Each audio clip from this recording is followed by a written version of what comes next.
अस्सलाम वालेकुम स्टूडेंट्स, कैसे हैं आप सब। उम्मीद है कि आप सब खैरियत से होंगे।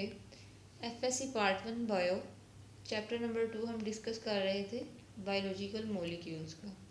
तो स्टूडेंट्स आज टॉपिक 4 हम शुरू करेंगे, इंट्रोडक्शन टू कार्बोहाइड्रेट्स। अगर हम कार्बोहाइड्रेट्स की बात करें, जैसे कि ग्लूकोज है, फ्रुक्टोज है और बहुत से दूसरे कार्बोहाइड्रेट्स हैं जिनमें सेलुलोज और माइक्रो ऑर्गेनिजम्स में और ह्यूमंस में भी कार्बोहाइड्रेट्स जो हैं वो एग्जिस्ट करते हैं।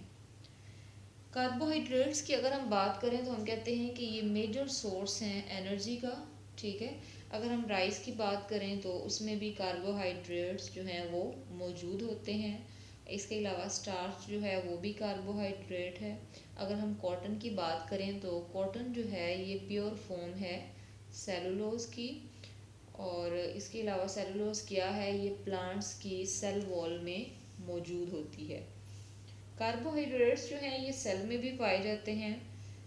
और इसके अलावा अगर हम प्लांट्स के सेल वॉल की बात करें तो जो प्लांट्स की सेल वॉल है वो सेलुलोज की बनी हुई होती है और फंजाई की सेल वॉल जो है वो काइटन की बनी हुई होती है और ये भी एक कॉम्प्लेक्स कार्बोहाइड्रेट है। अगर हम फर्दर मूव करें तो हमें पता चलता है कि कार्बोहाइड्रेट्स की 2 वेज में हम उसको डिफ़ाइन कर सकते हैं या फिर इसकी 2 तरह की डेफिनेशंस जो हैं वो होती हैं। कार्बोहाइड्रेट्स जो हैं, सबसे पहली डेफिनेशन, कार्बोहाइड्रेट्स को हाइड्रेटेड कार्बन कहा जाता है। ठीक है, कार्बोहाइड्रेट्स को हाइड्रेटेड कार्बन कहा जाता है। लेकिन अगर हम सेकंड केमिकली इसकी डेफिनेशन की बात करें तो इनको पॉलीहाइड्रोक्सी एल्डिहाइड्स और कीटोन्स जो है वो कहा जाता है। सबसे पहले हम डिस्कस कर लेते हैं कि हाइड्रेटेड कार्बन क्या होते हैं। ठीक है, इसको हम डिफाइन करते हैं। हाइड्रेटेड कार्बन जो होते हैं इनमें बेसिकली हाइड्रोजन और ऑक्सीजन की कंसंट्रेशन जो है वो सेम होती है। ठीक है, लाइक यहाँ पे अगर हम ग्लूकोज की बात करें तो इसका जो मॉलिक्यूलर फार्मूला है वो है C6H12O6। ठीक है, ये इसका मॉलिक्यूलर फार्मूला है। लेकिन अगर हम इसके सिंपल फार्मूला की बात करें तो ये हमारे पास CH2O है।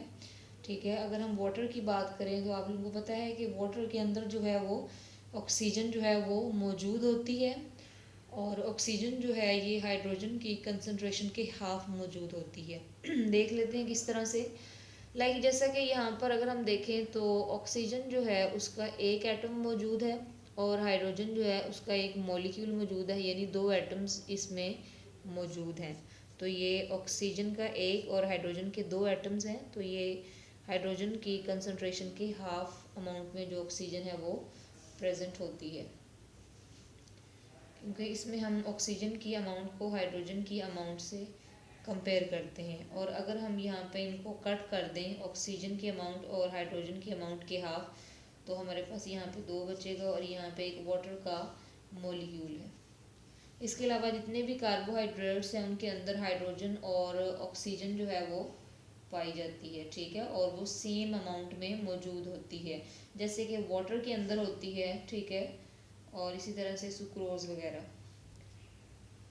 इसके बाद हम अगर इसको केमिकली हम डिफाइन करें तो हम कहते हैं कि दीज आर पॉलीहाइड्रोक्सी एल्डिहाइड्स और कीटोन्स।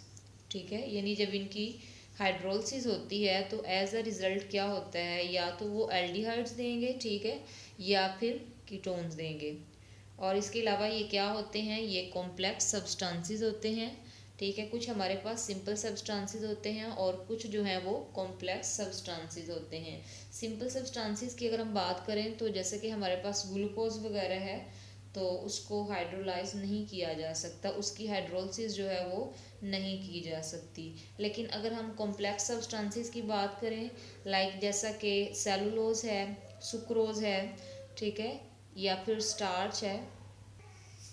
कार्बोहाइड्रेट्स जो हैं ये कॉम्प्लेक्स सब्सटेंसेस भी होते हैं इसमें, लाइक जैसा कि हमारे पास इधर सेलुलोज है और इसके अलावा काइटन है जो कि फंजाई की सेल वॉल में पाई जाती है और सेलुलोज जो है प्लांट्स की सेल वॉल में